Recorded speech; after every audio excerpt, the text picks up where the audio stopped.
की सीमा के बाहर था। ऐसे में भैरवी ने एक योजना बनाई।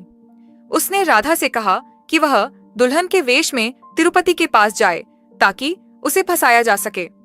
इसी दौरान भैरवी मंदिर में लाउडस्पीकर से मंत्रों का जाप करने लगी ताकि तिरुपति की शक्तियों को कुछ देर के लिए कमजोर किया जा सके और लड़की के माता पिता उसे गांव पार ले जा सके।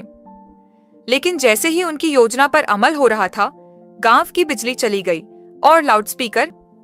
इसके बाद तिरुपति को उनके इरादों का पता चल गया।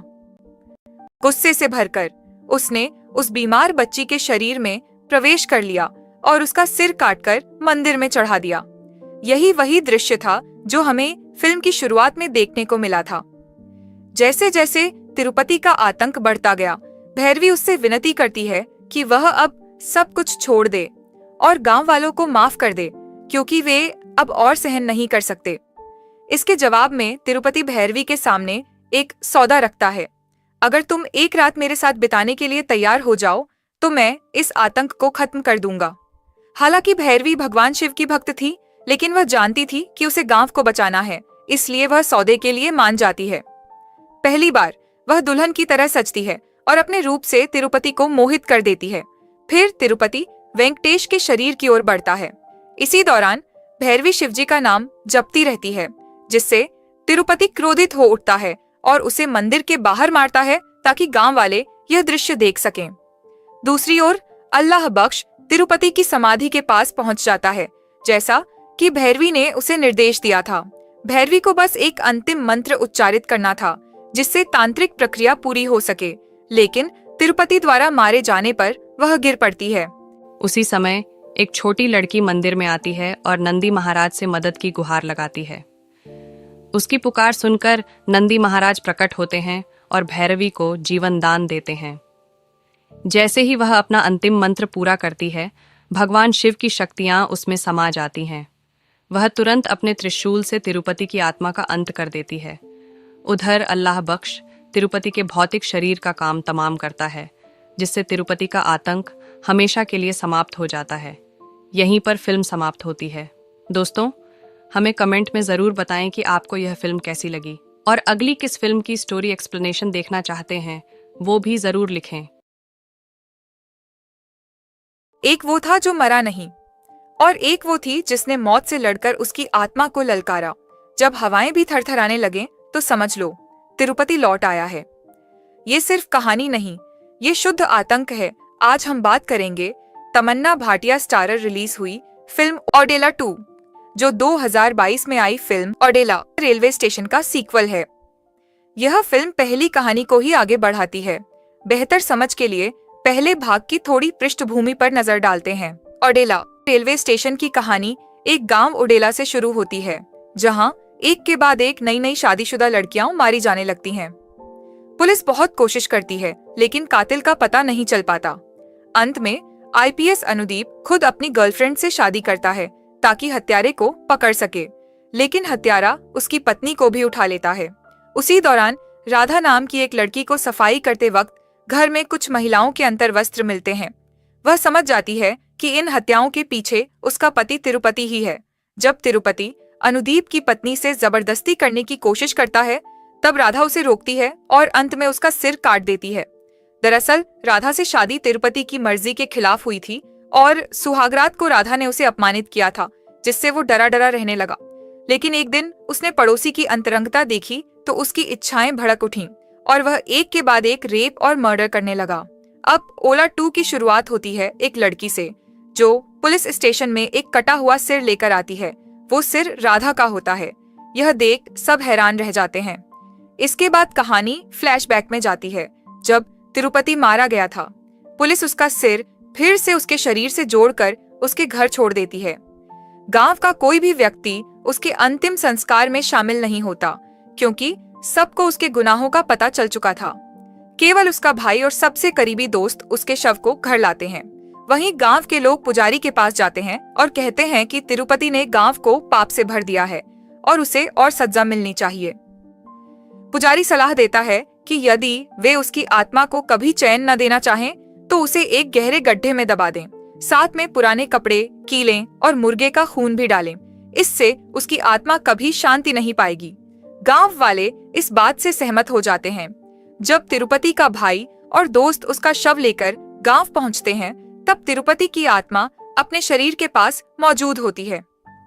भाई अंतिम संस्कार के लिए लोगों से विनती करता है, पर कोई नहीं आता। अंत में वह शव को गांव की सीमा पर ले जाता है, जहां लोग पहले से मौजूद होते हैं। वह सबको समझाने की कोशिश करता है, लेकिन लोग तिरुपति को क्षमा नहीं करते और उसे पुजारी के बताए तरीके से सीधा गड्ढे में गाड़ देते हैं। इसी के साथ फिल्म की कहानी हिमालय की एक गुफा में ध्यान में लीन कुछ साधुओं की ओर मुड़ती है। गुरुजी फिर चेतावनी देते हैं कि ओडेला गांव में एक भयावह आत्मा जागने वाली है। यह सुनकर उनके शिष्य पूछते हैं कि फिर गांव का क्या होगा। इसके जवाब में गुरुजी बताते हैं कि जब भी किसी राक्षस का जन्म होता है तो उसे रोकने के लिए कोई दैवी शक्ति भी धरती पर अवश्य आती है।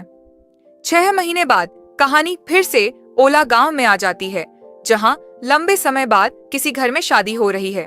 उसी रात जब पंडित शादी की रस्में निभाने जा रहे होते हैं, रास्ते में उन्हें कुछ युवक शराब पीते मिलते हैं। वे पंडित को भी अपने साथ पीने के लिए बुलाते हैं। पंडित थोड़ी झिझक के बाद अपने आप को रोक नहीं पाते और उनके साथ शराब पीने लगते हैं। उसी दौरान उन लड़कों में से एक कहता है, जिस लड़की की शादी हो रही है वो मेरी प्रेमिका है, और गुस्से में ये भी जोड़ता है कि वो उसे रेप करके मार डालेगा, क्योंकि अगर वो उसे नहीं पा सकता तो कोई और भी नहीं पाएगा। वह यह भी कहता है कि इस सब का दोष तिरुपति की आत्मा पर चला जाएगा। यह सब सुनकर पंडित अंदर से बहुत परेशान हो जाता है और वहां से उठकर चला जाता है, लेकिन थोड़ी ही दूर जाकर उसे पेशाब करने की जरूरत महसूस होती है। वह रुककर पेशाब करने लगता है, यह जाने बिना कि वह ठीक तिरुपति की कब्र के ऊपर खड़ा है। इसी दौरान उसके पैर में एक कांटा चुभता है और उसकी कुछ बूंदें जमीन पर गिर जाती हैं। चौंकाने वाली बात यह होती है कि वह खून की बूंदें सीधे तिरुपति के शव तक पहुंच जाती हैं। जैसे ही यह सब होता है, तिरुपति की आत्मा कब्र से मुक्त हो जाती है और पंडित के शरीर में प्रवेश कर जाती है, क्योंकि वह इसी पल का इंतजार कर रही थी। इसके बाद जब पंडित शादी में पहुंचता है तो दूल्हा दुल्हन उसके आशीर्वाद के लिए आते हैं। दुल्हन को देखते ही तिरुपति की दबी हुई इच्छाएं फिर से जाग उठती हैं और वह दोबारा अपने अधूरे सपनों को पूरा करने की सोचने लगता है। उसी रात जब दूल्हा दुल्हन अपनी सुहागरात मना रहे होते हैं, पंडित अचानक उनके कमरे में घुस आता है और दूल्हे पर हमला कर देता है। दुल्हन घबराकर चिल्लाती है, आप क्या कर रहे हैं? तब तिरुपति, जो अब पंडित के शरीर में है, जवाब देता है, मैं अब अपनी प्यास तुझसे बुझाऊंगा, क्योंकि अब वह पूरी तरह जाग चुका है। यह सुनकर दुल्हन स्तब्ध रह जाती है। पंडित द्वारा कमरे में घुसने की खबर पूरे गांव में फैल जाती है। पुलिस और गांव वाले मौके पर पहुंचते हैं।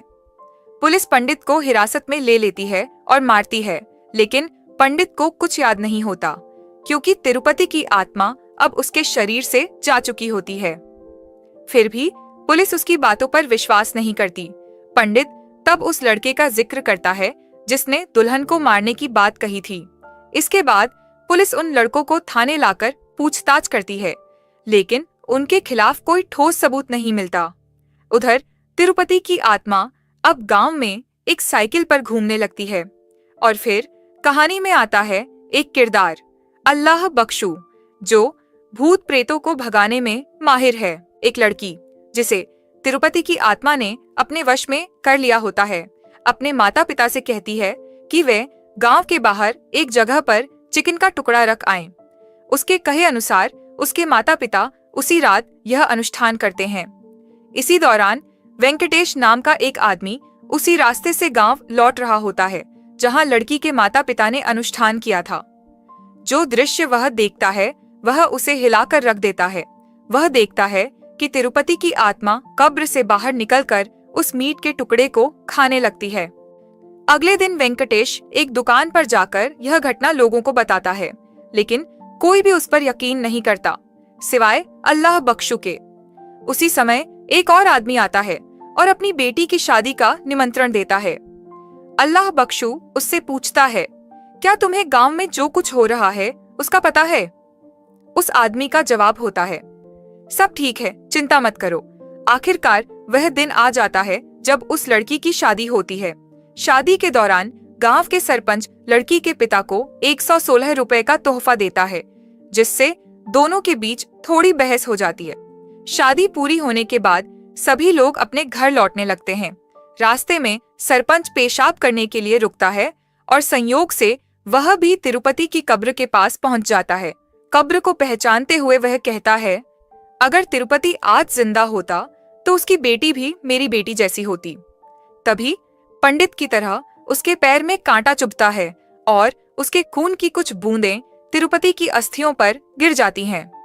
यह अवसर देखकर तिरुपति की आत्मा सरपंच के शरीर में प्रवेश कर जाती है और वह नई दुल्हन के घर की ओर बढ़ता है।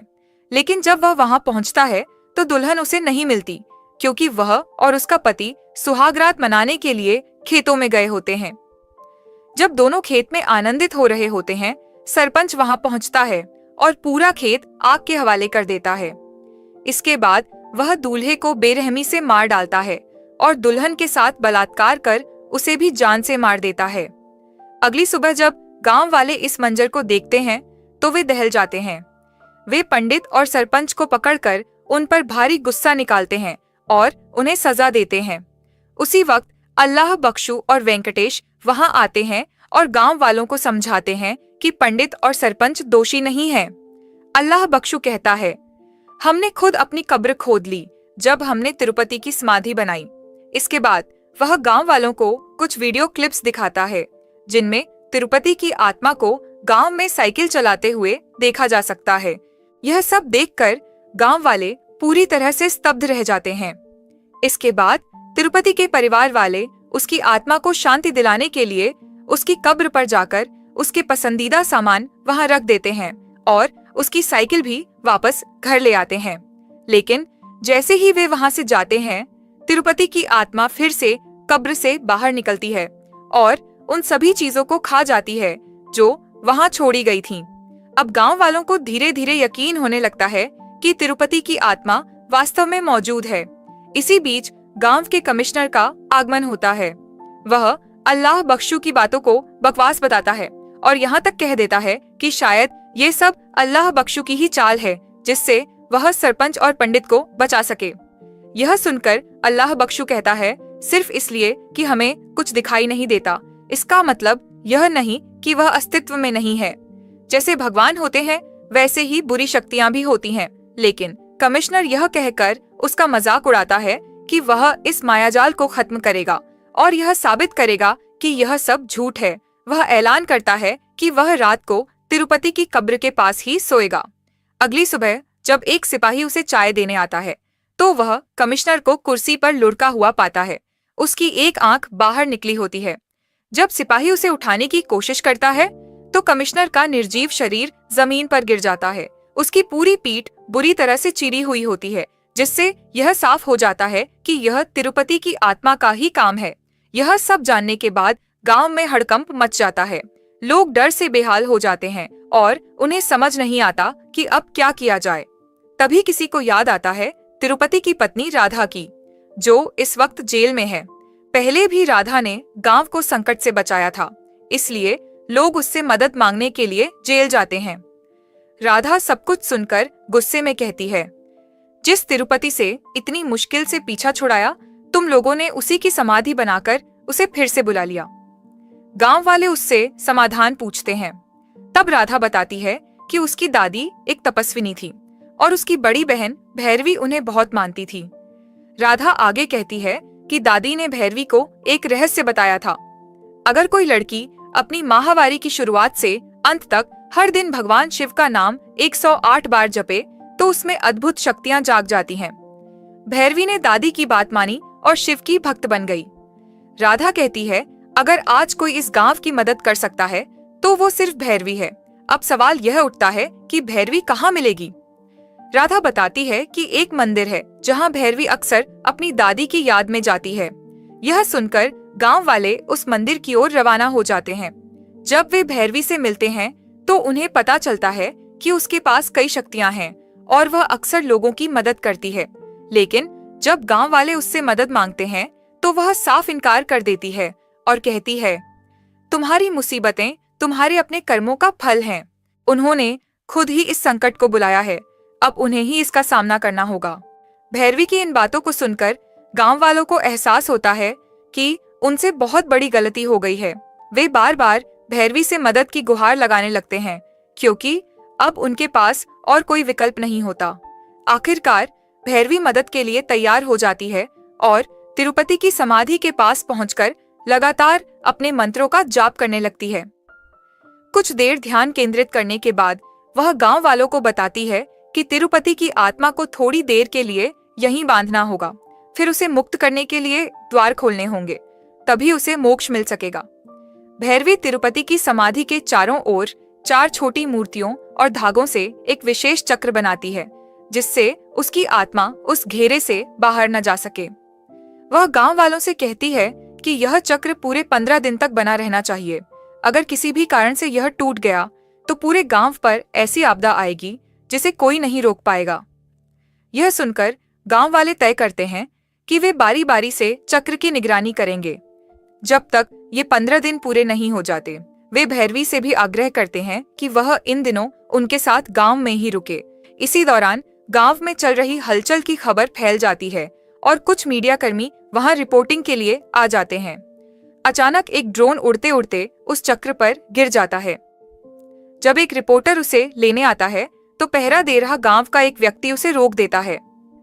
उस समय रिपोर्टर पीछे हटने का दिखावा करता है, लेकिन रात में चुपचाप ड्रोन लेने वापस लौटता है। जब वह तिरुपति की समाधि के पास पहुंचता है तो एक कांटे पर पैर पड़ जाता है, जिससे कुछ बूंदें खून की जमीन पर गिरती हैं, और यही मौका पाकर तिरुपति की आत्मा उसके शरीर में प्रवेश कर जाती है। इसके बाद वह सीधा मंदिर की ओर भैरवी के पास पहुंचता है, जो उस समय मंदिर में स्नान कर रही होती है। तिरुपति भैरवी की अवस्था देखकर अचंभित हो जाता है।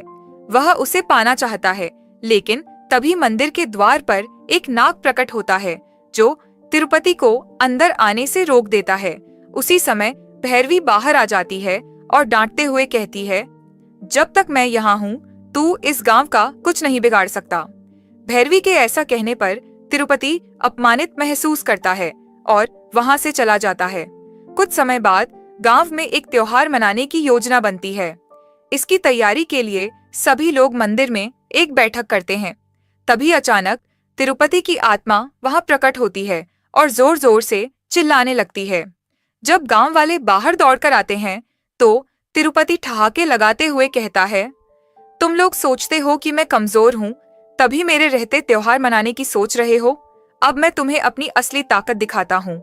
इसके साथ ही वह अपनी शक्तियों का प्रदर्शन करता है।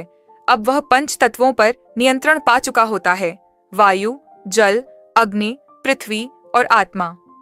भैरवी उसकी ताकत देखकर हैरान रह जाती है।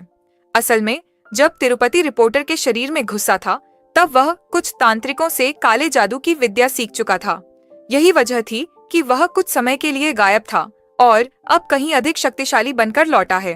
इसके बाद वह गांव की सीमाओं के चारों ओर एक रेखा खींचता है, जिससे कोई अंदर या बाहर नहीं जा सकता। यह देखकर गांव वाले डर के मारे कांप उठते हैं और कुछ समझ नहीं आता कि अब क्या किया जाए। इसी बीच गांव वाले किसी तरह राधा को जमानत पर जेल से छुड़वा लाते हैं। फिर हम देखते हैं कि एक आदमी उस रेखा को पार करने की कोशिश करता है, लेकिन उसी पल उसका सिर धड़ से अलग हो जाता है। यह नजारा देख गांव वाले हक्के बक्के रह जाते हैं। इन सब घटनाओं के बाद गांव में भयंकर अकाल पड़ता है और सारी फसलें नष्ट हो जाती हैं। एक दिन एक लड़की के माता पिता भैरवी के पास दौड़े आते हैं और रोते हुए कहते हैं, हमारी बेटी को अस्थमा का दौरा पड़ रहा है। अगर उसे अस्पताल नहीं ले गए तो वह मर जाएगी। कृपया हमारी मदद कीजिए। हालांकि अस्पताल गांव की सीमा के बाहर था। ऐसे में भैरवी ने एक योजना बनाई। उसने राधा से कहा कि वह दुल्हन के वेश में तिरुपति के पास जाए ताकि उसे फंसाया जा सके। इसी दौरान भैरवी मंदिर में लाउडस्पीकर से मंत्रों का जाप करने लगी ताकि तिरुपति की शक्तियों को कुछ देर के लिए कमजोर किया जा सके और लड़की के माता पिता उसे गांव पार ले जा सके। लेकिन जैसे ही उनकी योजना पर अमल हो रहा था, गांव की बिजली चली गई और लाउडस्पीकर बंद हो गया। इसके बाद तिरुपति को उनके इरादों का पता चल गया। गुस्से से भरकर उसने उस बीमार बच्ची के शरीर में प्रवेश कर लिया और उसका सिर काटकर मंदिर में चढ़ा दिया। यही वही दृश्य था जो हमें फिल्म की शुरुआत में देखने को मिला था। जैसे जैसे तिरुपति का आतंक बढ़ता गया, भैरवी उससे विनती करती है कि वह अब सब कुछ छोड़ दे और गांव वालों को माफ कर दे, क्योंकि वे अब और सहन नहीं कर सकते। इसके जवाब में तिरुपति भैरवी के सामने एक सौदा रखता है। अगर तुम एक रात मेरे साथ बिताने के लिए तैयार हो जाओ तो मैं इस आतंक को खत्म कर दूंगा। हालांकि भैरवी भगवान शिव की भक्त थी, लेकिन वह जानती थी कि उसे गांव को बचाना है, इसलिए वह सौदे के लिए मान जाती है। पहली बार वह दुल्हन की तरह सजती है और अपने रूप से तिरुपति को मोहित कर देती है। फिर तिरुपति वेंकटेश के शरीर की ओर बढ़ता है। इसी दौरान भैरवी शिवजी का नाम जपती रहती है, जिससे तिरुपति क्रोधित हो उठता है और उसे मंदिर के बाहर मारता है ताकि गांव वाले यह दृश्य देख सकें। दूसरी ओर अल्लाह बख्श तिरुपति की समाधि के पास पहुंच जाता है, जैसा कि भैरवी ने उसे निर्देश दिया था। भैरवी को बस एक अंतिम मंत्र उच्चारित करना था जिससे तांत्रिक प्रक्रिया पूरी हो सके, लेकिन तिरुपति द्वारा मारे जाने पर वह गिर पड़ती है। उसी समय एक छोटी लड़की मंदिर में आती है और नंदी महाराज से मदद की गुहार लगाती है। उसकी पुकार सुनकर नंदी महाराज प्रकट होते हैं और भैरवी को जीवन दान देते हैं। जैसे ही वह अपना अंतिम मंत्र पूरा करती है, भगवान शिव की शक्तियां उसमें समा जाती हैं। वह तुरंत अपने त्रिशूल से तिरुपति की आत्मा का अंत कर देती है। उधर अल्लाह बख्श तिरुपति के भौतिक शरीर का काम तमाम करता है, जिससे तिरुपति का आतंक हमेशा के लिए समाप्त हो जाता है। यहीं पर फिल्म समाप्त होती है। दोस्तों, हमें कमेंट में ज़रूर बताएं कि आपको यह फिल्म कैसी लगी और अगली किस फिल्म की स्टोरी एक्सप्लेनेशन देखना चाहते हैं, वो भी ज़रूर लिखें। एक वो था जो मरा नहीं, और एक वो थी जिसने मौत से लड़कर उसकी आत्मा को ललकारा। जब हवाएं भी थरथराने लगे तो समझ लो, तिरुपति लौट आया है। ये सिर्फ कहानी नहीं, ये शुद्ध आतंक है। आज हम बात करेंगे तमन्ना भाटिया स्टारर रिलीज हुई फिल्म ओडेला 2, जो 2022 में आई फिल्म ओडेला रेलवे स्टेशन का सीक्वल है। यह फिल्म पहली कहानी को ही आगे बढ़ाती है। बेहतर समझ के लिए पहले भाग की थोड़ी पृष्ठभूमि पर नजर डालते हैं। ओडेला रेलवे स्टेशन की कहानी एक गांव ओडेला से शुरू होती है, जहां एक के बाद एक नई नई शादीशुदा लड़कियां मारी जाने लगती हैं। पुलिस बहुत कोशिश करती है, लेकिन कातिल का पता नहीं चल पाता। अंत में आईपीएस अनुदीप खुद अपनी गर्लफ्रेंड से शादी करता है ताकि हत्यारे को पकड़ सके, लेकिन हत्यारा उसकी पत्नी को भी उठा लेता है। उसी दौरान राधा नाम की एक लड़की को सफाई करते वक्त घर में कुछ महिलाओं के अंतर्वस्त्र मिलते हैं। वह समझ जाती है कि इन हत्याओं के पीछे उसका पति तिरुपति ही है। जब तिरुपति अनुदीप की पत्नी से जबरदस्ती करने की कोशिश करता है, तब राधा उसे रोकती है और अंत में उसका सिर काट देती है। दरअसल राधा से शादी तिरुपति की मर्जी के खिलाफ हुई थी और सुहागरात को राधा ने उसे अपमानित किया था, जिससे वो डरा डरा रहने लगा। लेकिन एक दिन उसने पड़ोसी की अंतरंगता देखी तो उसकी इच्छाएं भड़क उठीं और वह एक के बाद एक रेप और मर्डर करने लगा। अब ओला 2 की शुरुआत होती है एक लड़की से, जो पुलिस स्टेशन में एक कटा हुआ सिर लेकर आती है। वो सिर राधा का होता है। यह देख सब हैरान रह जाते हैं। इसके बाद कहानी फ्लैशबैक में जाती है, जब तिरुपति मारा गया था। पुलिस उसका सिर फिर से उसके शरीर से जोड़कर उसके घर छोड़ देती है। गांव का कोई भी व्यक्ति उसके अंतिम संस्कार में शामिल नहीं होता, क्योंकि सबको उसके गुनाहों का पता चल चुका था। केवल उसका भाई और सबसे करीबी दोस्त उसके शव को घर लाते हैं। वहीं गांव के लोग पुजारी के पास जाते हैं और कहते हैं कि तिरुपति ने गांव को पाप से भर दिया है और उसे और सजा मिलनी चाहिए। पुजारी सलाह देता है कि यदि वे उसकी आत्मा को कभी चैन न देना चाहें, तो उसे एक गहरे गड्ढे में दबा दें, साथ में पुराने कपड़े, कीलें और मुर्गे का खून भी डालें। इससे उसकी आत्मा कभी शांति नहीं पाएगी। गांव वाले इस बात से सहमत हो जाते हैं। जब तिरुपति का भाई और दोस्त उसका शव लेकर गांव पहुंचते हैं, तब तिरुपति की आत्मा अपने शरीर के पास मौजूद होती है। भाई अंतिम संस्कार के लिए लोगों से विनती करता है, पर कोई नहीं आता। अंत में वह शव को गांव की सीमा पर ले जाता है, जहां लोग पहले से मौजूद होते हैं। वह सबको समझाने की कोशिश करता है, लेकिन लोग तिरुपति को क्षमा नहीं करते और उसे पुजारी के बताए तरीके से सीधा गड्ढे में गाड़ देते हैं। इसी के साथ फिल्म की कहानी हिमालय की एक गुफा में ध्यान में लीन कुछ साधुओं की ओर मुड़ती है। गुरुजी फिर चेतावनी देते हैं कि ओडेला गांव में एक भयावह आत्मा जागने वाली है। यह सुनकर उनके शिष्य पूछते हैं कि फिर गांव का क्या होगा। इसके जवाब में गुरुजी बताते हैं कि जब भी किसी राक्षस का जन्म होता है तो उसे रोकने के लिए कोई दैवी शक्ति भी धरती पर अवश्य आती है। 6 महीने बाद कहानी फिर से ओला गांव में आ जाती है, जहां लंबे समय बाद किसी घर में शादी हो रही है। उसी रात जब पंडित शादी की रस्में निभाने जा रहे होते हैं, रास्ते में उन्हें कुछ युवक शराब पीते मिलते हैं। वे पंडित को भी अपने साथ पीने के लिए बुलाते हैं। पंडित थोड़ी झिझक के बाद अपने आप को रोक नहीं पाते और उनके साथ शराब पीने लगते हैं। उसी दौरान उन लड़कों में से एक कहता है, जिस लड़की की शादी हो रही है वो मेरी प्रेमिका है, और गुस्से में ये भी जोड़ता है कि वो उसे रेप करके मार डालेगा, क्योंकि अगर वो उसे नहीं पा सकता तो कोई और भी नहीं पाएगा। वह यह भी कहता है कि इस सब का दोष तिरुपति की आत्मा पर चला जाएगा। यह सब सुनकर पंडित अंदर से बहुत परेशान हो जाता है और वहां से उठकर चला जाता है, लेकिन थोड़ी ही दूर जाकर उसे पेशाब करने की जरूरत महसूस होती है। वह रुककर पेशाब करने लगता है, यह जाने बिना कि वह ठीक तिरुपति की कब्र के ऊपर खड़ा है। इसी दौरान उसके पैर में एक कांटा चुभता है और उसकी कुछ बूंदें जमीन पर गिर जाती हैं। चौंकाने वाली बात यह होती है कि वह खून की बूंदें सीधे तिरुपति के शव तक पहुंच जाती हैं।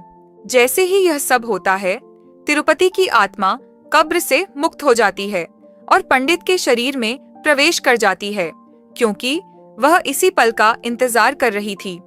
इसके बाद जब पंडित शादी में पहुंचता है तो दूल्हा दुल्हन उसके आशीर्वाद के लिए आते हैं। दुल्हन को देखते ही तिरुपति की दबी हुई इच्छाएं फिर से जाग उठती हैं और वह दोबारा अपने अधूरे सपनों को पूरा करने की सोचने लगता है।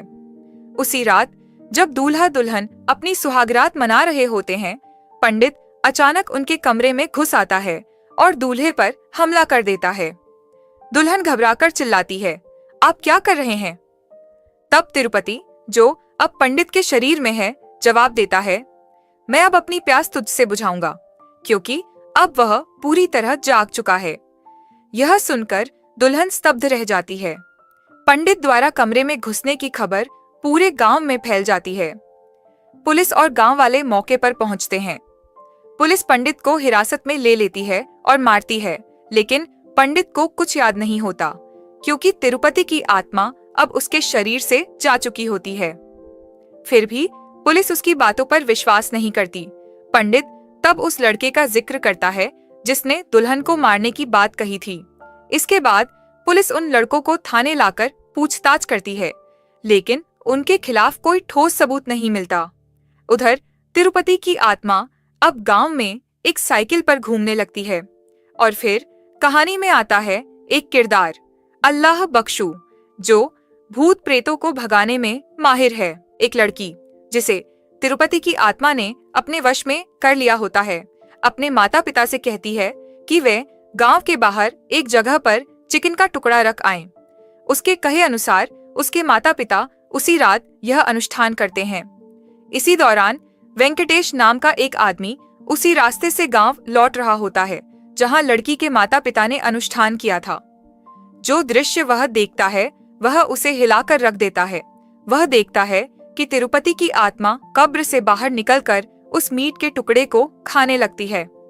अगले दिन वेंकटेश एक दुकान पर जाकर यह घटना लोगों को बताता है, लेकिन कोई भी उस पर यकीन नहीं करता, सिवाय अल्लाह बख्शू के। उसी समय एक और आदमी आता है और अपनी बेटी की शादी का निमंत्रण देता है। अल्लाह बख्शू उससे पूछता है, क्या तुम्हें गांव में जो कुछ हो रहा है उसका पता है? उस आदमी का जवाब होता है, सब ठीक है, चिंता मत करो। आखिरकार वह दिन आ जाता है जब उस लड़की की शादी होती है। शादी के दौरान गांव के सरपंच लड़की के पिता को 116 रुपए का तोहफा देता है, जिससे दोनों के बीच थोड़ी बहस हो जाती है। शादी पूरी होने के बाद सभी लोग अपने घर लौटने लगते हैं। रास्ते में सरपंच पेशाब करने के लिए रुकता है और संयोग से वह भी तिरुपति की कब्र के पास पहुंच जाता है। कब्र को पहचानते हुए वह कहता है, अगर तिरुपति आज जिंदा होता तो उसकी बेटी भी मेरी बेटी जैसी होती। तभी पंडित की तरह उसके पैर में कांटा चुभता है और उसके खून की कुछ बूंदें तिरुपति की अस्थियों पर गिर जाती हैं। यह अवसर देखकर तिरुपति की आत्मा सरपंच के शरीर में प्रवेश कर जाती है और वह नई दुल्हन के घर की ओर बढ़ता है। लेकिन जब वह वहां पहुंचता है तो दुल्हन उसे नहीं मिलती, क्योंकि वह और उसका पति सुहागरात मनाने के लिए खेतों में गए होते हैं। जब दोनों खेत में आनंदित हो रहे होते हैं, सरपंच वहां पहुंचता है और पूरा खेत आग के हवाले कर देता है। इसके बाद वह दूल्हे को बेरहमी से मार डालता है और दुल्हन के साथ बलात्कार कर उसे भी जान से मार देता है। अगली सुबह जब गांव वाले इस मंजर को देखते हैं तो वे दहल जाते हैं। वे पंडित और सरपंच को पकड़कर उन पर भारी गुस्सा निकालते हैं और उन्हें सजा देते हैं। उसी वक्त अल्लाह बख्शू और वेंकटेश वहां आते हैं और गांव वालों को समझाते हैं कि पंडित और सरपंच दोषी नहीं हैं। अल्लाह बख्शू कहता है, हमने खुद अपनी कब्र खोद ली जब हमने तिरुपति की समाधि बनाई। इसके बाद वह गांव वालों को कुछ वीडियो क्लिप्स दिखाता है जिनमें तिरुपति की आत्मा को गांव में साइकिल चलाते हुए देखा जा सकता है। यह सब देखकर गांव वाले पूरी तरह से स्तब्ध रह जाते हैं। इसके बाद तिरुपति के परिवार वाले उसकी आत्मा को शांति दिलाने के लिए उसकी कब्र पर जाकर उसके पसंदीदा सामान वहां रख देते हैं और उसकी साइकिल भी वापस घर ले आते हैं। लेकिन जैसे ही वे वहां से जाते हैं, तिरुपति की आत्मा फिर से कब्र से बाहर निकलती है और उन सभी चीजों को खा जाती है जो वहां छोड़ी गई थीं। अब गांव वालों को धीरे धीरे यकीन होने लगता है कि तिरुपति की आत्मा वास्तव में मौजूद है। इसी बीच गांव के कमिश्नर का आगमन होता है। वह अल्लाह बख्शू की बातों को बकवास बताता है और यहाँ तक कह देता है कि शायद ये सब अल्लाह बख्शू की ही चाल है जिससे वह सरपंच और पंडित को बचा सके। यह सुनकर अल्लाह बख्शू कहता है, सिर्फ इसलिए कि हमें कुछ दिखाई नहीं देता, इसका मतलब यह नहीं कि वह अस्तित्व में नहीं है। जैसे भगवान होते हैं वैसे ही बुरी शक्तियां भी होती हैं। लेकिन कमिश्नर यह कहकर उसका मजाक उड़ाता है कि वह इस मायाजाल को खत्म करेगा और यह साबित करेगा कि यह सब झूठ है। वह ऐलान करता है कि वह रात को तिरुपति की कब्र के पास ही सोएगा। अगली सुबह जब एक सिपाही उसे चाय देने आता है तो वह कमिश्नर को कुर्सी पर लुढ़का हुआ पाता है। उसकी एक आंख बाहर निकली होती है। जब सिपाही उसे उठाने की कोशिश करता है तो कमिश्नर का निर्जीव शरीर जमीन पर गिर जाता है। उसकी पूरी पीठ बुरी तरह से चिरी हुई होती है, जिससे यह साफ हो जाता है कि यह तिरुपति की आत्मा का ही काम है। यह सब जानने के बाद गांव में हड़कंप मच जाता है। लोग डर से बेहाल हो जाते हैं और उन्हें समझ नहीं आता कि अब क्या किया जाए। तभी किसी को याद आता है तिरुपति की पत्नी राधा की, जो इस वक्त जेल में है। पहले भी राधा ने गांव को संकट से बचाया था, इसलिए लोग उससे मदद मांगने के लिए जेल जाते हैं। राधा सब कुछ सुनकर गुस्से में कहती है, जिस तिरुपति से इतनी मुश्किल से पीछा छुड़ाया, तुम लोगों ने उसी की समाधि बनाकर उसे फिर से बुला लिया। गांव वाले उससे समाधान पूछते हैं। तब राधा बताती है कि उसकी दादी एक तपस्विनी थी और उसकी बड़ी बहन भैरवी उन्हें बहुत मानती थी। राधा आगे कहती है कि दादी ने भैरवी को एक रहस्य बताया था। अगर कोई लड़की अपनी माहवारी की शुरुआत से अंत तक हर दिन भगवान शिव का नाम 108 बार जपे तो उसमें अद्भुत शक्तियां जाग जाती हैं। भैरवी ने दादी की बात मानी और शिव की भक्त बन गई।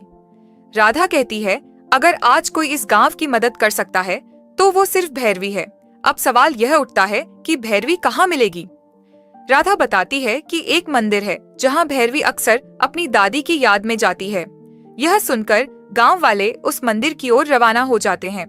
जब वे भैरवी से मिलते हैं तो उन्हें पता चलता है कि उसके पास कई शक्तियां हैं और वह अक्सर लोगों की मदद करती है। लेकिन जब गांव वाले उससे मदद मांगते हैं तो वह साफ इनकार कर देती है और कहती है, तुम्हारी मुसीबतें तुम्हारे अपने कर्मों का फल हैं। उन्होंने खुद ही इस संकट को बुलाया है, अब उन्हें ही इसका सामना करना होगा। भैरवी की इन बातों को सुनकर गांव वालों को एहसास होता है कि उनसे बहुत बड़ी गलती हो गई है। वे बार बार भैरवी से मदद की गुहार लगाने लगते हैं क्योंकि अब उनके पास और कोई विकल्प नहीं होता। आखिरकार भैरवी मदद के लिए तैयार हो जाती है और तिरुपति की समाधि के पास पहुंचकर लगातार अपने मंत्रों का जाप करने लगती है। कुछ देर ध्यान केंद्रित करने के बाद वह गांव वालों को बताती है कि तिरुपति की आत्मा को थोड़ी देर के लिए यहीं बांधना होगा, फिर उसे मुक्त करने के लिए द्वार खोलने होंगे, तभी उसे मोक्ष मिल सकेगा। भैरवी तिरुपति की समाधि के चारों ओर 4 छोटी मूर्तियों और धागों से एक विशेष चक्र बनाती है, जिससे उसकी आत्मा उस घेरे से बाहर न जा सके। वह गांव वालों से कहती है कि यह चक्र पूरे 15 दिन तक बना रहना चाहिए। अगर किसी भी कारण से यह टूट गया तो पूरे गांव पर ऐसी आपदा आएगी जिसे कोई नहीं रोक पाएगा। यह सुनकर गांव वाले तय करते हैं कि वे बारी बारी से चक्र की निगरानी करेंगे जब तक ये 15 दिन पूरे नहीं हो जाते। वे भैरवी से भी आग्रह करते हैं कि वह इन दिनों उनके साथ गांव में ही रुके। इसी दौरान गांव में चल रही हलचल की खबर फैल जाती है और कुछ मीडिया कर्मी वहां रिपोर्टिंग के लिए आ जाते हैं। अचानक एक ड्रोन उड़ते उड़ते उस चक्र पर गिर जाता है। जब एक रिपोर्टर उसे लेने आता है तो पहरा दे रहा गांव का एक व्यक्ति उसे रोक देता है। उस समय रिपोर्टर पीछे हटने का दिखावा करता है, लेकिन रात में चुपचाप ड्रोन लेने वापस लौटता है। जब वह तिरुपति की समाधि के पास पहुंचता है तो एक कांटे पर पैर पड़ जाता है, जिससे कुछ बूंदें खून की जमीन पर गिरती हैं, और यही मौका पाकर तिरुपति की आत्मा उसके शरीर में प्रवेश कर जाती है। इसके बाद वह सीधा मंदिर की ओर भैरवी के पास पहुंचता है, जो उस समय मंदिर में स्नान कर रही होती है। तिरुपति भैरवी की अवस्था देखकर अचंभित हो जाता है। वह उसे पाना चाहता है, लेकिन तभी मंदिर के द्वार पर एक नाग प्रकट होता है, जो तिरुपति को अंदर आने से रोक देता है। उसी समय भैरवी बाहर आ जाती है और डांटते हुए कहती है, जब तक मैं यहाँ हूँ तू इस गांव का कुछ नहीं बिगाड़ सकता। भैरवी के ऐसा कहने पर तिरुपति अपमानित महसूस करता है और वहां से चला जाता है। कुछ समय बाद गांव में एक त्योहार मनाने की योजना बनती है। इसकी तैयारी के लिए सभी लोग मंदिर में एक बैठक करते हैं। तभी अचानक तिरुपति की आत्मा वहां प्रकट होती है और जोर जोर से चिल्लाने लगती है। जब गांव वाले बाहर दौड़कर आते हैं तो तिरुपति ठहाके लगाते हुए कहता है, तुम लोग सोचते हो कि मैं कमजोर हूँ, तभी मेरे रहते त्योहार मनाने की सोच रहे हो। अब मैं तुम्हें अपनी असली ताकत दिखाता हूँ। इसके साथ ही वह अपनी शक्तियों का प्रदर्शन करता है। अब वह 5 तत्वों पर नियंत्रण पा चुका होता है: वायु, जल, अग्नि, पृथ्वी और आत्मा। भैरवी उसकी ताकत देखकर हैरान रह जाती है। असल में जब तिरुपति रिपोर्टर के शरीर में घुसा था, तब वह कुछ तांत्रिकों से काले जादू की विद्या सीख चुका था। यही वजह थी कि वह कुछ समय के लिए गायब था और अब कहीं अधिक शक्तिशाली बनकर लौटा है। इसके बाद वह गांव की सीमाओं के चारों ओर एक रेखा खींचता है, जिससे कोई अंदर या बाहर नहीं जा सकता। यह देखकर गांव वाले डर के मारे कांप उठते हैं और कुछ समझ नहीं आता कि अब क्या किया जाए।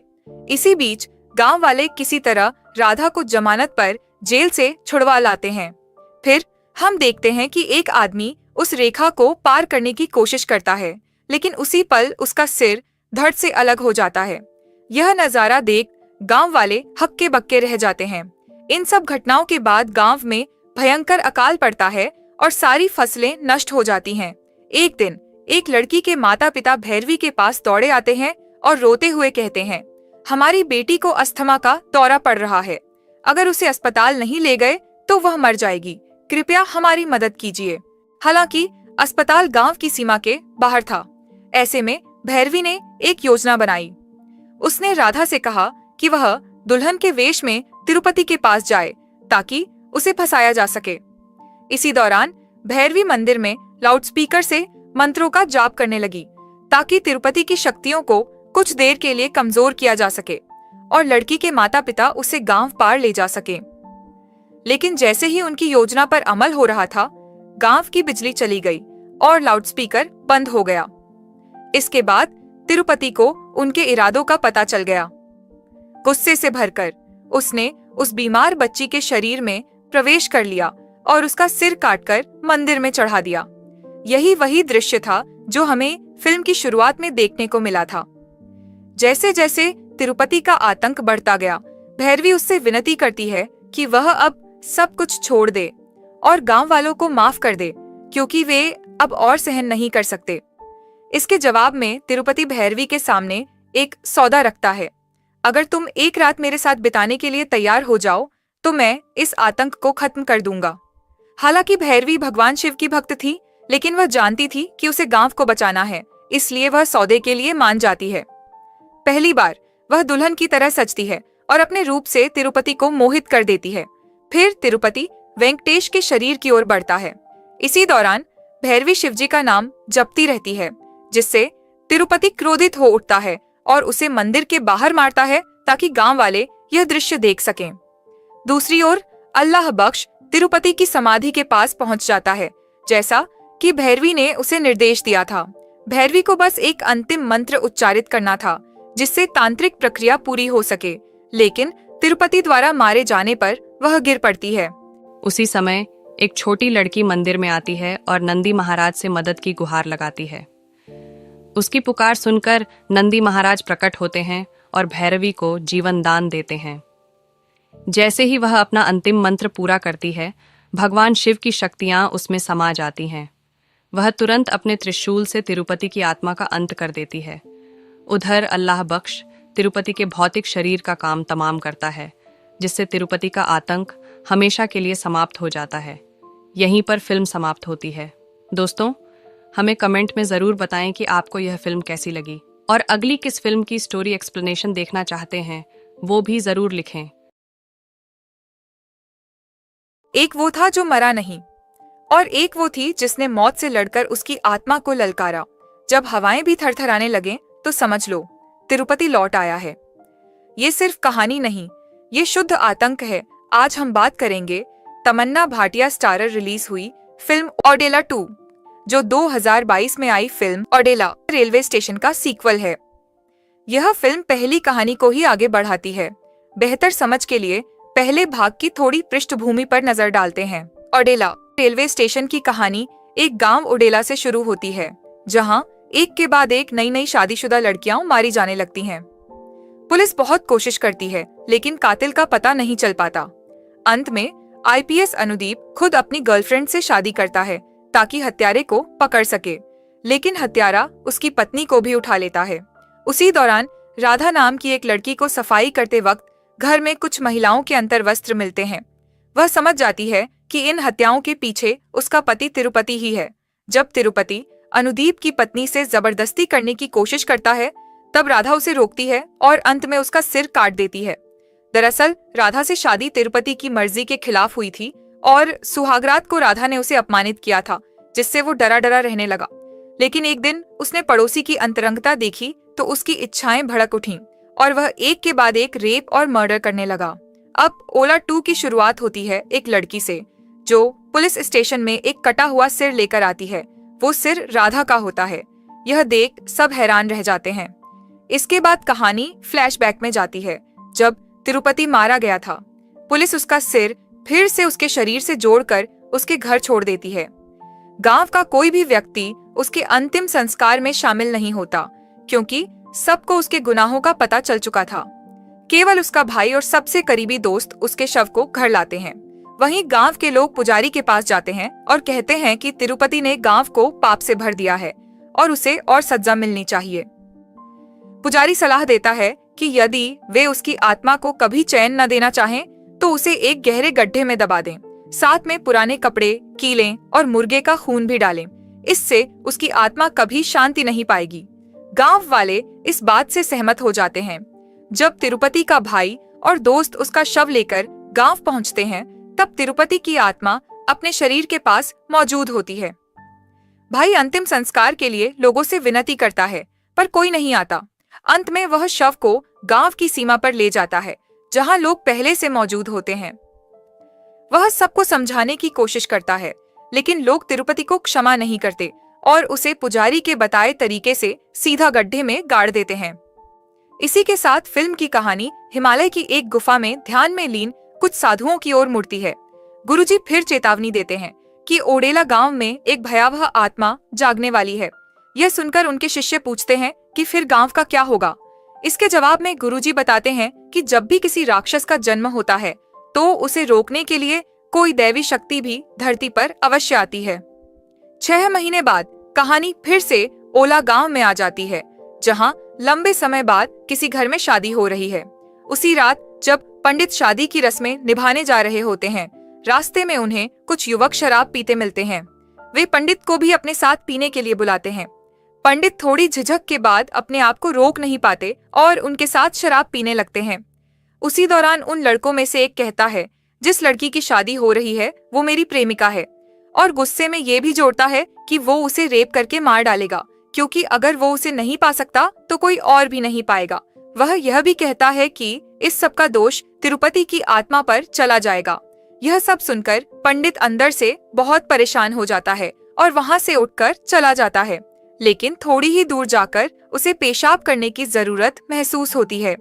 वह रुककर पेशाब करने लगता है, यह जाने बिना कि वह ठीक तिरुपति की कब्र के ऊपर खड़ा है। इसी दौरान उसके पैर में एक कांटा चुभता है और उसकी कुछ बूंदें जमीन पर गिर जाती हैं। चौंकाने वाली बात यह होती है कि वह खून की बूंदें सीधे तिरुपति के शव तक पहुंच जाती हैं। जैसे ही यह सब होता है, तिरुपति की आत्मा कब्र से मुक्त हो जाती है और पंडित के शरीर में प्रवेश कर जाती है, क्योंकि वह इसी पल का इंतजार कर रही थी। इसके बाद जब पंडित शादी में पहुंचता है तो दूल्हा दुल्हन उसके आशीर्वाद के लिए आते हैं। दुल्हन को देखते ही तिरुपति की दबी हुई इच्छाएं फिर से जाग उठती हैं और वह दोबारा अपने अधूरे सपनों को पूरा करने की सोचने लगता है। उसी रात जब दूल्हा दुल्हन अपनी सुहागरात मना रहे होते हैं, पंडित अचानक उनके कमरे में घुस आता है और दूल्हे पर हमला कर देता है।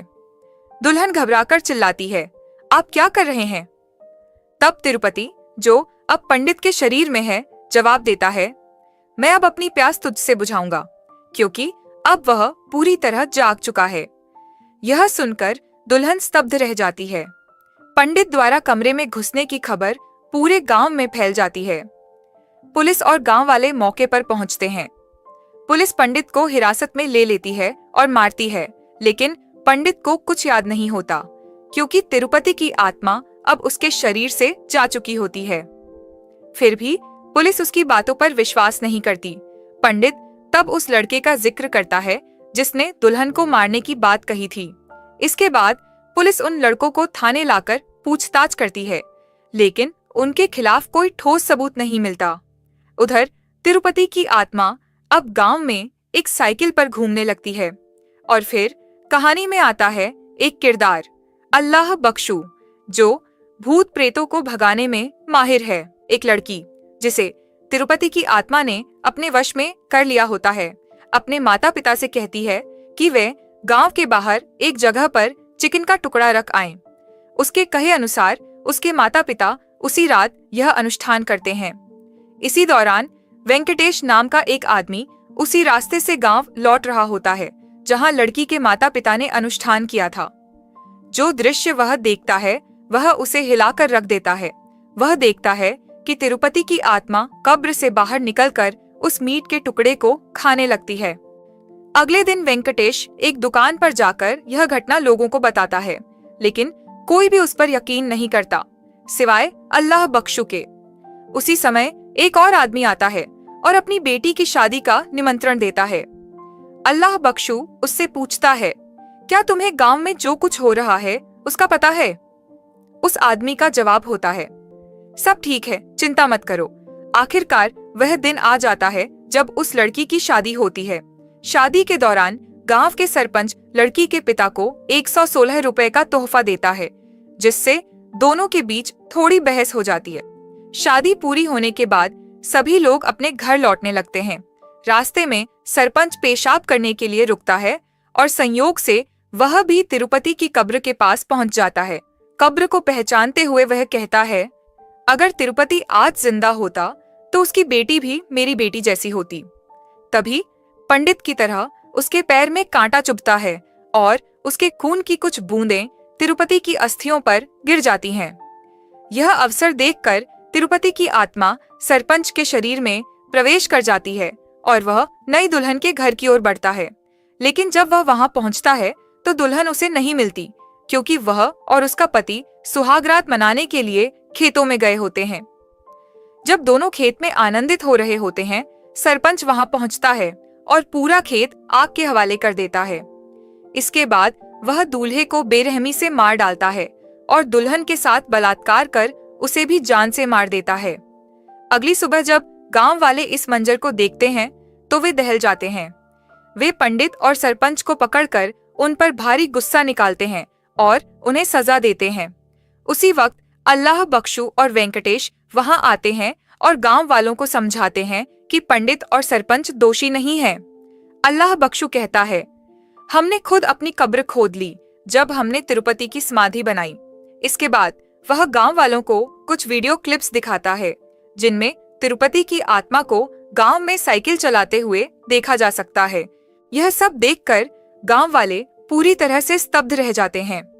इसके बाद तिरुपति के परिवार वाले उसकी आत्मा को शांति दिलाने के लिए उसकी कब्र पर जाकर उसके पसंदीदा सामान वहां रख देते हैं और उसकी साइकिल भी वापस घर ले आते हैं। लेकिन जैसे ही वे वहां से जाते हैं, तिरुपति की आत्मा फिर से कब्र से बाहर निकलती है और उन सभी चीजों को खा जाती है जो वहां छोड़ी गई थीं। अब गांव वालों को धीरे धीरे यकीन होने लगता है कि तिरुपति की आत्मा वास्तव में मौजूद है। इसी बीच गांव के कमिश्नर का आगमन होता है। वह अल्लाह बख्शू की बातों को बकवास बताता है और यहाँ तक कह देता है कि शायद ये सब अल्लाह बख्शू की ही चाल है जिससे वह सरपंच और पंडित को बचा सके। यह सुनकर अल्लाह बख्शू कहता है, सिर्फ इसलिए कि हमें कुछ दिखाई नहीं देता, इसका मतलब यह नहीं कि वह अस्तित्व में नहीं है। जैसे भगवान होते हैं वैसे ही बुरी शक्तियां भी होती हैं। लेकिन कमिश्नर यह कहकर उसका मजाक उड़ाता है कि वह इस मायाजाल को खत्म करेगा और यह साबित करेगा कि यह सब झूठ है। वह ऐलान करता है कि वह रात को तिरुपति की कब्र के पास ही सोएगा। अगली सुबह जब एक सिपाही उसे चाय देने आता है तो वह कमिश्नर को कुर्सी पर लुढ़का हुआ पाता है। उसकी एक आंख बाहर निकली होती है। जब सिपाही उसे उठाने की कोशिश करता है तो कमिश्नर का निर्जीव शरीर जमीन पर गिर जाता है। उसकी पूरी पीठ बुरी तरह से चीरी हुई होती है, जिससे यह साफ हो जाता है कि यह तिरुपति की आत्मा का ही काम है। यह सब जानने के बाद गांव में हड़कंप मच जाता है। लोग डर से बेहाल हो जाते हैं और उन्हें समझ नहीं आता कि अब क्या किया जाए। तभी किसी को याद आता है तिरुपति की पत्नी राधा की, जो इस वक्त जेल में है। पहले भी राधा ने गांव को संकट से बचाया था, इसलिए लोग उससे मदद मांगने के लिए जेल जाते हैं। राधा सब कुछ सुनकर गुस्से में कहती है, जिस तिरुपति से इतनी मुश्किल से पीछा छुड़ाया, तुम लोगों ने उसी की समाधि बनाकर उसे फिर से बुला लिया। गांव वाले उससे समाधान पूछते हैं। तब राधा बताती है कि उसकी दादी एक तपस्विनी थी और उसकी बड़ी बहन भैरवी उन्हें बहुत मानती थी। राधा आगे कहती है कि दादी ने भैरवी को एक रहस्य बताया था। अगर कोई लड़की अपनी माहवारी की शुरुआत से अंत तक हर दिन भगवान शिव का नाम 108 बार जपे तो उसमें अद्भुत शक्तियां जाग जाती हैं। भैरवी ने दादी की बात मानी और शिव की भक्त बन गई। राधा कहती है, अगर आज कोई इस गांव की मदद कर सकता है तो वो सिर्फ भैरवी है। अब सवाल यह उठता है कि भैरवी कहाँ मिलेगी। राधा बताती है कि एक मंदिर है जहाँ भैरवी अक्सर अपनी दादी की याद में जाती है। यह सुनकर गांव वाले उस मंदिर की ओर रवाना हो जाते हैं। जब वे भैरवी से मिलते हैं तो उन्हें पता चलता है कि उसके पास कई शक्तियां हैं और वह अक्सर लोगों की मदद करती है। लेकिन जब गांव वाले उससे मदद मांगते हैं तो वह साफ इनकार कर देती है और कहती है, तुम्हारी मुसीबतें तुम्हारे अपने कर्मों का फल हैं। उन्होंने खुद ही इस संकट को बुलाया है, अब उन्हें ही इसका सामना करना होगा। भैरवी की इन बातों को सुनकर गांव वालों को एहसास होता है कि उनसे बहुत बड़ी गलती हो गई है। वे बार बार भैरवी से मदद की गुहार लगाने लगते हैं क्योंकि अब उनके पास और कोई विकल्प नहीं होता। आखिरकार भैरवी मदद के लिए तैयार हो जाती है और तिरुपति की समाधि के पास पहुंचकर लगातार अपने मंत्रों का जाप करने लगती है। कुछ देर ध्यान केंद्रित करने के बाद वह गांव वालों को बताती है कि तिरुपति की आत्मा को थोड़ी देर के लिए यहीं बांधना होगा, फिर उसे मुक्त करने के लिए द्वार खोलने होंगे, तभी उसे मोक्ष मिल सकेगा। भैरवी तिरुपति की समाधि के चारों ओर 4 छोटी मूर्तियों और धागों से एक विशेष चक्र बना, जिससे उसकी आत्मा उस घेरे से बाहर न जा सके। वह गांव वालों से कहती है कि यह चक्र पूरे 15 दिन तक बना रहना चाहिए। अगर किसी भी कारण से यह टूट गया तो पूरे गांव पर ऐसी आपदा आएगी जिसे कोई नहीं रोक पाएगा। यह सुनकर गांव वाले तय करते हैं कि वे बारी बारी से चक्र की निगरानी करेंगे जब तक ये 15 दिन पूरे नहीं हो जाते। वे भैरवी से भी आग्रह करते हैं कि वह इन दिनों उनके साथ गांव में ही रुके।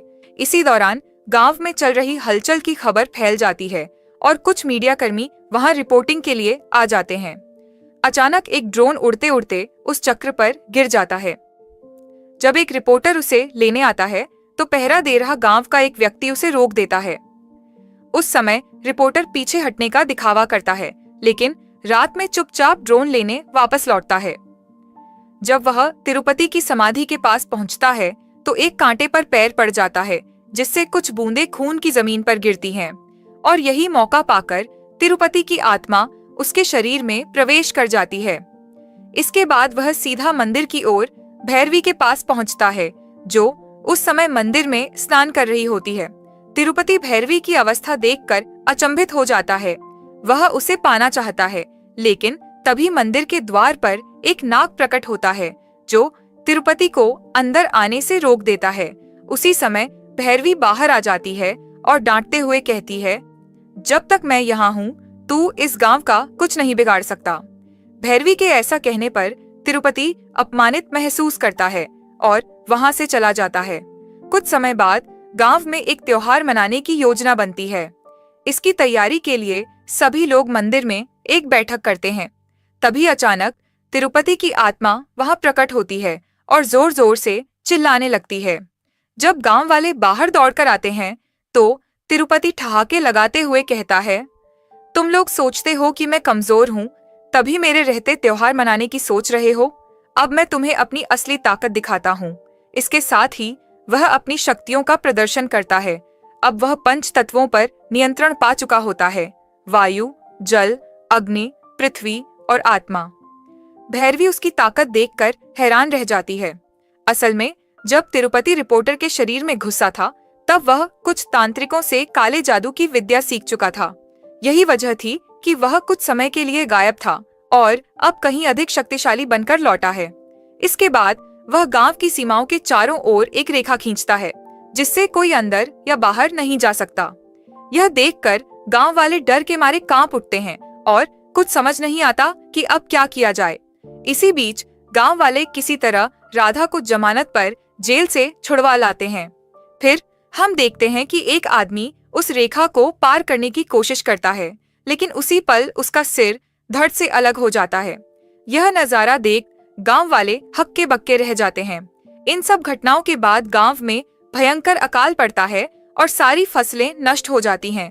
एक दिन एक लड़की के माता पिता भैरवी के पास दौड़े आते हैं और रोते हुए कहते हैं, हमारी बेटी को अस्थमा का दौरा पड़ रहा है। अगर उसे अस्पताल नहीं ले गए तो वह मर जाएगी। कृपया हमारी मदद कीजिए। हालांकि अस्पताल गांव की सीमा के बाहर था। ऐसे में भैरवी ने एक योजना बनाई। उसने राधा से कहा कि वह दुल्हन के वेश में तिरुपति के पास जाए ताकि उसे फंसाया जा सके। इसी दौरान भैरवी मंदिर में लाउडस्पीकर से मंत्रों का जाप करने लगी ताकि तिरुपति की शक्तियों को कुछ देर के लिए कमजोर किया जा सके और लड़की के माता पिता उसे गांव पार ले जा सके। लेकिन जैसे ही उनकी योजना पर अमल हो रहा था, गांव की बिजली चली गई और लाउडस्पीकर बंद हो गया। इसके बाद तिरुपति को उनके इरादों का पता चल गया। गुस्से से भरकर उसने उस बीमार बच्ची के शरीर में प्रवेश कर लिया और उसका सिर काटकर मंदिर में चढ़ा दिया। यही वही दृश्य था जो हमें फिल्म की शुरुआत में देखने को मिला था। जैसे जैसे तिरुपति का आतंक बढ़ता गया, भैरवी उससे विनती करती है कि वह अब सब कुछ छोड़ दे और गांव वालों को माफ कर दे, क्योंकि वे अब और सहन नहीं कर सकते। इसके जवाब में तिरुपति भैरवी के सामने एक सौदा रखता है। अगर तुम एक रात मेरे साथ बिताने के लिए तैयार हो जाओ तो मैं इस आतंक को खत्म कर दूंगा। हालांकि भैरवी भगवान शिव की भक्त थी, लेकिन वह जानती थी कि उसे गांव को बचाना है, इसलिए वह सौदे के लिए मान जाती है। पहली बार वह दुल्हन की तरह सजती है और अपने रूप से तिरुपति को मोहित कर देती है। फिर तिरुपति वेंकटेश के शरीर की ओर बढ़ता है। इसी दौरान भैरवी शिवजी का नाम जपती रहती है, जिससे तिरुपति क्रोधित हो उठता है और उसे मंदिर के बाहर मारता है ताकि गांव वाले यह दृश्य देख सकें। दूसरी ओर अल्लाह बख्श तिरुपति की समाधि के पास पहुंच जाता है, जैसा कि भैरवी ने उसे निर्देश दिया था। भैरवी को बस एक अंतिम मंत्र उच्चारित करना था जिससे तांत्रिक प्रक्रिया पूरी हो सके, लेकिन तिरुपति द्वारा मारे जाने पर वह गिर पड़ती है। उसी समय एक छोटी लड़की मंदिर में आती है और नंदी महाराज से मदद की गुहार लगाती है। उसकी पुकार सुनकर नंदी महाराज प्रकट होते हैं और भैरवी को जीवन दान देते हैं। जैसे ही वह अपना